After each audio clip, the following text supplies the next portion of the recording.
Dr. David Hu, a mechanical engineer at Georgia Tech, is interested in snake locomotion, how they slither on smooth surfaces. These snakes end up slithering in place, kind of like on a snake treadmill. What happens when you put them in a sock? Yes, it was hand knit. We sell them in sizes long, extra long, and extra, extra long. Putting them on Jell-O, which, believe it or not, This is sort of a classical biology technique. and the goal is to mathematically describe slithering, which is technically defined as A lateral undulation. There it just sends a traveling wave down its body. Over 50 years ago, biologists showed that snakes propel themselves by pushing against branches and rocks on the ground. Like you would if you were, say, on roller skates and you were going to go between buildings, you'd use your hands to push against the side of the buildings. That explains slithering on rough terrain, but They couldn't explain how snakes moved on deserts, hard rock, flat surfaces. so after having snakes slither up inclines and slide down plains, Hu and his colleagues discovered something about snake scales. Well, what we found was that what was previously thought to be going on the macro scale, that is the snake pushing with the sides of its body against large objects, is actually going on the micro scale. Instead of the snake's body pushing off of big things like tree trunks, its scales are pushing off of tiny things like small bumps in the ground, and this gives the snake traction.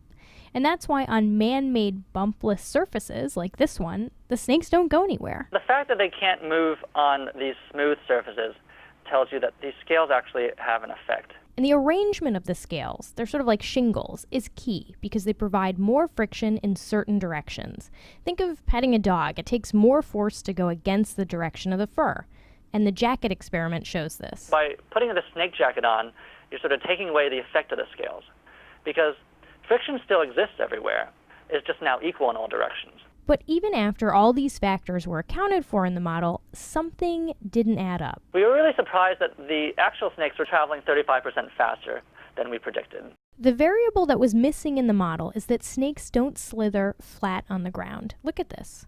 It'll lift the curved parts, and it'll keep the middle of the S on the ground. This allows the snake to decrease friction on the parts of the body that are working against the motion and put more weight into the areas that are propelling the snake along. And it doesn't have to lift itself much. The snake lifts its body a single molecule above the ground. It'll have this great enhancement in speed and efficiency. So it's something that's not visible. It's something we had to really see with our mathematical model. And also with Jell-O. Oh, yeah, that's right.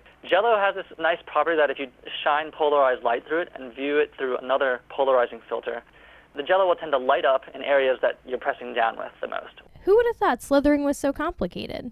You think snake locomotion would be easy because all you are is this sort of living string. All you do is bend. But they really have fine-tuned the art of slithering. Hu and his colleagues published their findings in the Proceedings of the National Academy of Sciences this week. For Science Friday, I'm Flora Lichtman.